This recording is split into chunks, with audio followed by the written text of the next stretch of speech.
तेजस्वी यादव जी कोई पहली बार थोड़ी ही इस तरह का काम करें। विपक्ष के नेता होने के कारण वो थक गए हैं, थाईलैंड चले जाते हैं, कभी इटली चले जाते हैं, कर रहे हैं लगातार वो चर्चा में इसलिए बने रहे और बहुत अच्छा निर्णय लिया गया है। इस तरह के निर्णय और भी लेने चाहिए। बहुत सारे जो राजमार्ग हैं, पथ हैं, उसका भी पुनः जो है सो दूसरे नाम से नामाकरण हो, ये हम लोग चाहते भी हैं और सरकार ने फैसला लिया तो अच्छा योग्य फैसला है।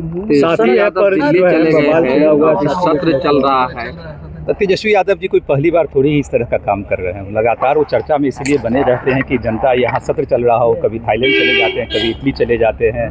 अब चुनाव जीत के आए हैं, चुनाव में थक गए होंगे। हम लोग तो थकने वालों में से नहीं है। सरकार लगातार काम कर रही है, लेकिन विपक्ष के नेता होने के कारण वो थक गए हैं और चले गए हैं। फिर आपको सुनने में मिलेगा कि थाईलैंड चले गए, कहीं चले गए, तो ये सामान्य सी बात है उनके लिए। अच्छा, लालू जी के बंगला पर जो सवाल खड़ा हो रहा है, भाजपा करिए जांच करवाएंगे, आप लोगों को क्या लगता है?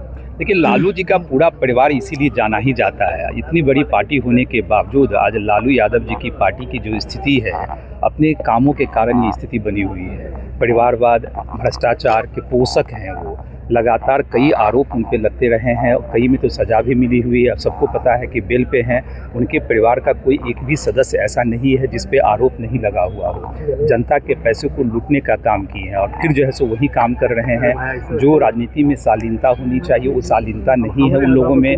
वो सिर्फ जो है राजनीति को पेशे के रूप में बनाने का काम किए हैं और यही कारण है कि आज उनकी पार्टी और उनके परिवार की यह स्थिति।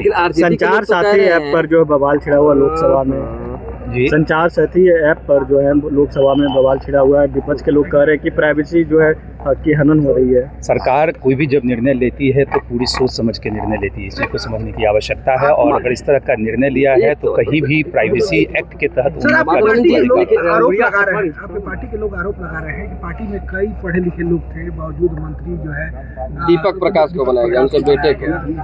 देखिए, सबकी व्यक्तिगत इच्छा होती है कि मैं मंत्री बनूं। मैं भी पढ़ा लिखा हूं तो स्वाभाविक है मेरी भी इच्छा होगी कि मैं भी चाहता हूं कि जो मेरा अनुभव है उस अनुभव का लाभ समाज के सभी वर्गों को मिले, बिहार सरकार को भी मिले। और हम लोग जिस राज्य से आते हैं, बिहार राज्य से जहाँ से चुने गए हैं, तो स्वाभाविक है हम लोग की भी जिम्मेदारी बनती है। लेकिन जब पार्टी कोई निर्णय लेती है तो उस निर्णय में हम सब लोग साथ रहते हैं। व्यक्तिगत इच्छा किसी की भी हो सकती है। मैं अपने बारे में भी बोल रहा हूँ कि मैं भी अपने आप को योग्य मानता हूँ। जितना मेरा अनुभव है, राजनीतिक अनुभव है, चाहे आर्थिक अनुभव है, अर्थशास्त्री होने के नाते इच्छा जरूर होती है। लेकिन पार्टी का निर्णय है, पार्टी के निर्णय में हम सब लोग साथ खड़े हैं। अब मीडिया का काम है तरह तरह के कयास लगाना कि नाराजगी है। ये राजनीतिक आयोग है जिसको भंग कर दिया। ये राजनीति नहीं, आयोग जो हम लोग की जो जिला कार्यकारिणी और प्रदेश कार्यकारिणी की हम लोगों ने जो भंग की है, एक सतत प्रक्रिया है। क्योंकि हम लोगों ने मेंबरशिप ड्राइव चलाया था। मेंबरशिप ड्राइव के बाद वैसे भी हम लोगों को नया गठन करना था, तो चुनाव से हम लोग जब फ्री हुए तो हम लोगों ने यह निर्णय लिया कि जिला कार्यकारिणी और प्रदेश कार्यकारिणी को भंग करके पुनः जो है 15 दिसंबर से पहले हम लोग जो है इसको संगठित रूप से जो है हम लोग करने का काम करेंगे। सतत प्रक्रिया है।